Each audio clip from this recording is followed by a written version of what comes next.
Hello friends, तो तैयार हो जाइए क्योंकि आज मैं आप लोग के लिए लेकर आया दोस्तों ईवीएस का इंपॉर्टेंट क्लास है। जो दोस्तों आप लोग को ऑनलाइनर के क्वेश्चन देखने मिलेगा। इसमें सारे के सारे क्वेश्चन दोस्तों आप लोग को एक ही लाइन में देखने मिलेगा। दोस्तों ऑब्जेक्टिव क्वेश्चन से ही ये ज़्यादा आप लोग के लिए फायदेमंद साबित हो सकता है। ठीक है, देखिए सवाल नंबर 1 में क्या है कि उपभोक्ता को किन श्रेणियों में बांटा गया है। तो दोस्तों उपभोक्ता को 3 श्रेणियों में बांटा गया है। पहला नंबर में होता है प्राथमिक उपभोक्ता, जिसको प्राइमरी कंज्यूमर्स बोलते हैं। ऑप्शन 2 में है दोस्तों आप लोग का द्वितीय उपभोक्ता, जिसको बोलते हैं सेकेंडरी कंज्यूमर्स। और 3 में है आप लोग का तृतीय उपभोक्ता यानी टर्टियरी कंज्यूमर्स। ठीक है, तो उपभोक्ता को 3 श्रेणियों में बांटा गया है। चलिए अब देख लेते हैं कि प्राइमरी कंज्यूमर्स के अंतर्गत क्या आते हैं, सेकेंडरी कंज्यूमर्स के अंतर्गत क्या आते हैं और टर्टियरी कंज्यूमर्स के अंतर्गत क्या क्या आते हैं। ठीक है, देखिए आगे आप लोग का सवाल है दोस्तों नंबर 2 में कि गाय भैंस उसके बाद बकरी चूहे खरगोश कीट किसके अंतर्गत आते हैं। तो दोस्तों ये आते हैं आप लोग का प्राथमिक उपभोक्ता के अंतर्गत। आपको सवाल में पूछा जाता है कि गाय जो है किसके अंतर्गत आता है। ऑप्शन में रहता है कि प्राथमिक उपभोक्ता के अंतर्गत, द्वितीय उपभोक्ता के अंतर्गत या तृतीय उपभोक्ता के अंतर्गत। तो आप लोग आंसर अगर जानेंगे दोस्तों तो आप लोग आराम से आंसर दे सकते हैं। तो गाय भैंस उसके बाद बकरी फिर चूहे फिर खरगोश और कीट दोस्तों जो छोटे मोटे जो कीट होते हैं यानी कीड़ा जो होते हैं ये किसके अंतर्गत आते हैं आप लोग का प्राइमरी कंज्यूमर्स के अंतर्गत आते हैं। नंबर 3 में है आप लोग का लोमड़ी भेड़िया उसके बाद मोर पक्षी बिल्ली मेढक आदि उपभोक्ता किस श्रेणी में आते हैं। तो ये आते हैं दोस्तों आप लोग का तृतीय उपभोक्ता के अंतर्गत, द्वितीय उपभोक्ता के अंतर्गत। ठीक है, चलिए ये भी हो गया हम लोग का। अब आते हैं दोस्तों आप लोग का तीसरा नंबर में यानी तृतीय उपभोक्ता। तो तृतीय उपभोक्ता को क्या कहा जाता है आप लोग का टर्टियरी कंज्यूमर्स है। और इसके उदाहरण हैं आप लोग का क्या क्या, बाघ शेर चीता और सर्प। ये दोस्तों आप लोग का तृतीय उपभोक्ता के उदाहरण है। चलिए तीनों मिल गया आप लोग को आंसर। आगे आप लोग का है 5 नंबर में कि यह मृत उत्पादक योग्य उपभोक्ताओं का अपघटन कर उन्हें भौतिक तत्वों में परिवर्तित कर देते हैं, वे डैश कहलाते हैं। तो दोस्तों उसको क्या कहा जाता है, उसको कहा जाता है आप लोग का डिकम्पोजर्स यानी अपघटक कहा जाता है। आगे आप लोग का है नंबर 6 में सवाल है कि पारिस्थितिकी तंत्र में अजैविक घटक के प्रकार हैं। क्या क्या प्रकार है, देखिए 1 नंबर में आप लोग का है कार्बनिक पदार्थ जिसको एबियोटिक कंपोनेंट्स बोला जाता है। दूसरा में है दोस्तों आप लोग का अकार्बनिक पदार्थ यानी इनऑर्गेनिक सब्सटेंस बोला जाता है। और तीसरा में आप लोग का है जलवायवीय यानी क्लाइमेटिक कहा जाता है। ठीक है, तो 3 तरह के होते हैं दोस्तों आप लोग का अजैविक घटक। आगे आप लोग का सवाल है नंबर 7 कि पर्यावरण के जैविक घटकों का विस्तृत अध्ययन किया जाता है। किसमें किया जाता है आप लोग का बायोलॉजी में यानी जीव विज्ञान में। आगे आप लोग का सवाल है नंबर 8 में है कि भूगोल विषय में पर्यावरण से संबंधित किस विषय वस्तु का अध्ययन किया जाता है।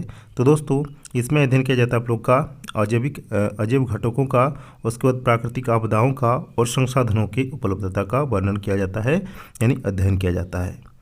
आगे आप लोग का सवाल है 9 नंबर में है कि पारिस्थितिकी तंत्र में अकार्बनिक पदार्थ है, क्या क्या हो जाएगा।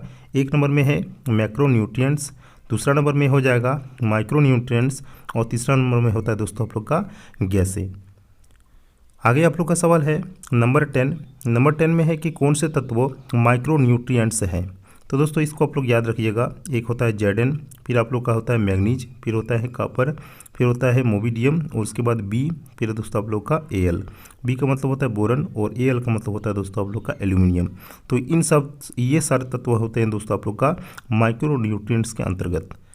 आगे आप लोग का सवाल है 11 नंबर में है कि Mg यानी मैग्नीशियम, सल्फर, फिर लोहा, फिर कार्बन, फिर हाइड्रोजन और नाइट्रोजन, ये जो दोस्तों आप लोग का है ये कौन से तत्वों के अंतर्गत आते हैं।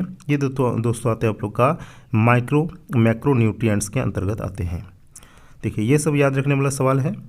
आगे आप लोग का सवाल है 12 नंबर में कि पारिस्थितिकी पिरामिड यानी इकोलॉजिकल पिरामिड के प्रकार हैं। क्या क्या प्रकार होते हैं, 3 तरह के प्रकार होते हैं।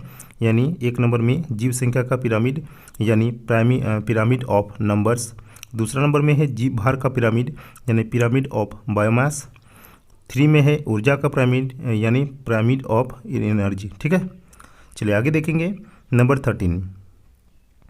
13 में है कि जीव संख्या का पिरामिड के उदाहरण है। तो दोस्तों ये जो उदाहरण है ये आप लोग का एक हो गया घास के मैदान और दूसरा हो गया दोस्तों आप लोग का वन। चलिए आगे देखेंगे नंबर 14। नंबर 14 में सवाल है कि पारिस्थितिकी तंत्र में जीव संख्या का पिरामिड डैश होता है। तो दोस्तों पारिस्थितिकी तंत्र में जीव संख्या का जो पिरामिड होता है वो कैसे होता है, हमेशा सीधा, यानी जिसको इंग्लिश में कहा जाता है अपराइट पिरामिड। चलिए आगे देखेंगे नंबर 15। नंबर 15 में आप लोग का सवाल है कि जीव भर का पिरामिड यानी पिरामिड ऑफ बायोमास के उदाहरण है। तो ये होता है दोस्तों आप लोग का घास के मैदान एक नंबर में, और दूसरा में होता है आप लोग का वन यानी फॉरेस्ट। नंबर 16 में है कि नदी या तालाब यानी पॉन्ड में ऊर्जा का पिरामिड होता है।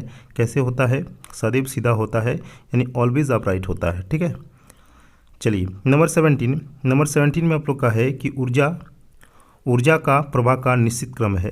तो पहले नंबर में आता है आप लोग का उत्पादक, दूसरा में आता है आप लोग का शाकाहारी, और तीसरा में आता है दोस्तों आप लोग का मांसाहारी। चलिए आगे देखेंगे नंबर 18 में सवाल है कि हरे पौधे तथा संश्लेषी जीवाणु भाग है, किसके भाग होते हैं। तो दोस्तों ये भाग होते हैं आप लोग का ऑटोट्रोपिक का, जिसका हिंदी मीनिंग है स्वपोषी, जो खुद का भोजन खुद से तैयार करते हैं। आगे आप लोग का सवाल है नंबर 19 में है कि कवक और जीवाणु उदाहरण है। तो दोस्तों ये जो उदाहरण है ये आप लोग का परजीविता के उदाहरण है, यानी ये दूसरे किसी जीव पर ये आधारित होते हैं, दूसरे किसी जीव को ये मारकर अपना भोजन करते हैं। ठीक है, इसका इंग्लिश में नाम है पैरासिटिज्म। ठीक है, चलिए आगे देखेंगे नंबर 20 में सवाल है कि लाइकेन यानी कवक और शैवाल का संबंध जो है उदाहरण है, ये किसका है, सहजीविता का है, यानी दोनों एक दूसरे को दोस्तों कोई भी क्षति नहीं पहुंचाते हैं। ठीक है, इसका उदाहरण दोस्तों और भी आप लोग लिख सकते हैं। एक हो गया आप लोग का गाय और बगुला के बीच में, दोनों के बीच उन दोनों के बीच में भी आप लोग का सहजीविता का संबंध है। चलिए आगे देखेंगे नंबर 21 में सवाल है कि हरे पौधे किसकी उपस्थिति में भोजन बनाते हैं। तो दोस्तों क्लोरोफिल की मौजूदगी में हरे पौधे जो है अपना भोजन को तैयार करते हैं। तो दोस्तों यहाँ पर हमारा जो है 21 का क्वेश्चन यानी 21 क्वेश्चन दोस्तों हमने कंप्लीट करा दिए। अगर दोस्तों आप लोगों को वीडियो अच्छा लगा तो वीडियो को एक लाइक कीजिएगा। चैनल पर अगर पहली बार आए हैं तो चैनल को एक सब्सक्राइब कीजिएगा। मिलते हैं नेक्स्ट वीडियो में किसी और नए टॉपिक के साथ, तब तक के लिए जय हिंद, वंदे मातरम।